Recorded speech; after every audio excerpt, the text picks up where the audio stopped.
இருக்கக்கூடாது.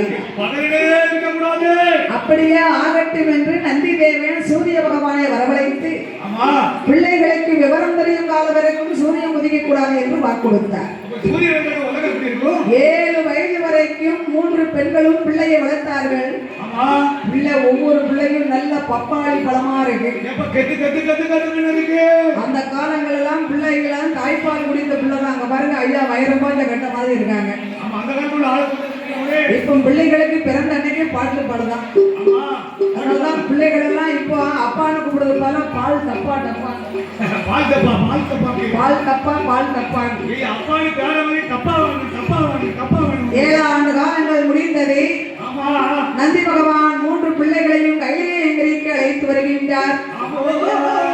3 பேர்களும் அரைக்கரை போலவே தோற்றமளித்தார்கள். கைலாசம் வரும்போது 3 அரைக்கர்கள் போல் தெரிந்து வருவார்.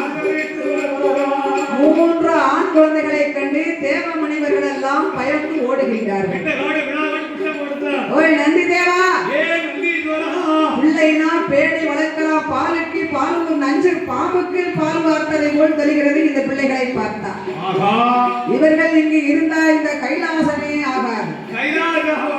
இவர்களை அழைத்து செல்லும் என்று 3 பிள்ளைகளையும் அரைக்கரை போல் தெரிகிறது என்று பயந்து விரட்டி விட்டார்கள். உடனே நந்தி பகவானும் 3 பிள்ளைகளையும் அழைத்து வந்து இவர்களுக்கு தங்குவதற்கு ஒரு இடம் கொடுக்க வேண்டும் என்று தன் வில்லை கொண்டு பூமியில் அடித்த போது அதிலே இருந்து ஒரு வில்வ மரம் ஒன்று பிறந்தது. வில்லால் அடித்த பொழுது மரம் பிறந்ததனால் வில்வ மரம் என்று பெயர் கொடுத்து இன்னைக்கு முத்தாரமா எங்கிருந்தாலும் ஒரு வில்வ மரம் இருக்கும். பார்த்துக்கோங்க. 3 பிள்ளைகளும் வில்வ மரத்தடியிலே அமர்ந்திருக்கின்றார்கள். சக்தி முனிவரோ முக்கிய மோட்சம் பெரிய வேண்டும் என்று ஆண்டவன் சிவனை எண்ணி யாகத்தை வளர்க்கின்றார். ஆள நல்ல புளிய வெட்டிய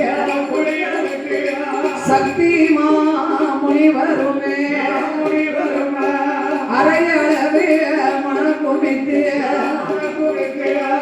ஆலம் குச்சி அரசம் குச்சி புளியம் குச்சி வேப்பம் குச்சி அதில வகையா சக்திமா முனிவரோ ஆண்டவன் சிவபெருமாளை எண்ணி தனக்கு முற்றி மோட்சம் பெற வேண்டும் என்று யாகத்தை வளர்த்து கொண்டிருக்கின்றார். அங்க ஆகாயம் பூமிக்கும் அக்கினி வேலி வளரும் போது யாகம் வளர்ந்துதானா மூட்டை என்ன மூட்டை வரும்? புகை மூட்டை வரும். ஆமா, யாகம் வளர்ந்ததுன்னா புகை மூட்டை தானே கிளம்பும். எங்க மாமா பழ மூட்டை போட்டது மாதிரியா இருக்கும். புகை மூட்டம் ஆகாய மார்க்கமாகவே இந்த புகையின் மூட்டமானது தேவ முனிவர்களுக்கு திக்கு தெரியாமல் எங்கு பார்த்தாலும் ஒரே இருட்டா இருக்கு. அப்படி இருள் சூழ்ந்து இருக்கும் வேளையில ஈசனாகிய சிவபெருமான் பார்வதா தேவி அழைத்தார். பார்வதி, சக்திமா முனிவர் வழக்கும் யாகத்தை நீ போய் அணைத்து வர வேண்டும். உன்னால்தான் அது முடியும் என்று ஆண்டவன் சிவபெருமான் சொல்ல அப்படியே ஆட்டும் என்று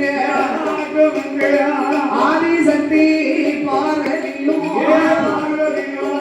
சக்திமா முனிவர் வளர்த்து வருவார். யாகம் அதை அம்மா அணைக்க வாரா. ஆதிசக்தியான பார்வதியா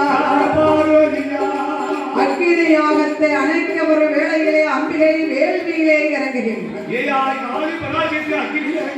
வேள்வியிலே இறங்குவதற்கு அக்கினி யாகத்தை சித்தி வரும் வேளையிலே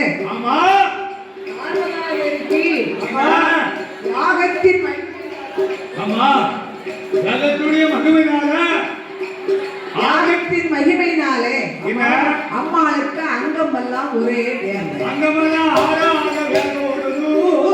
வேள்வியை சுற்றி வரும் பொழுது ஆதிபராசக்திக்கு வேள்வியின் வெக்கை தாங்காமல் அங்கமெல்லாம் வேர்வையை முத்து முத்தாக வந்து விழுகிறது. வேர்வை முத்து முத்தாக வந்து விழுந்த போது தன்னுடைய வலது கரங்களை கொண்டு தான் முகத்திலே உள்ள வேர்வையை வளைத்தான். வேள்வியிலே சுண்டினான். வேள்வியிலே சுண்டின பொழுது பார்வதா தேவி வேர்வையின் முத்தின் ஆதாரமாக ஆதி பராசக்திக்கு தங்கையாக வேர்வையை வலித்து யாகத்திலே போட்டா அதுக்கு ஒரு ஆதாரம் வேணும் இல்லையா? ஆகையினால் அந்த வேள்வியிலே இருந்த ஆதி பராசக்தி வேர்வை முத்திலே வந்து பிறக்கின்றாள். அந்த வேர்வை முத்திலே வந்து அழகான பெண்ணானவள் தோன்றும் பொழுது